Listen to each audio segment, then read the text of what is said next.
পানি আসতেছে। হ্যাঁ, এই যে দেখুন,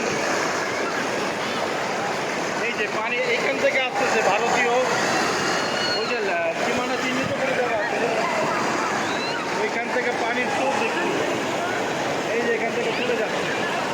তবে পানির স্রোত এত যে যাবে কি যে যদি কিছু যায় তাহলে ওদিকে চলে যাবে। ওটা অনেকে যারা ভালো সাঁতার জানে তারা গিয়েছে, স্রোতটা কেমন দেখুন।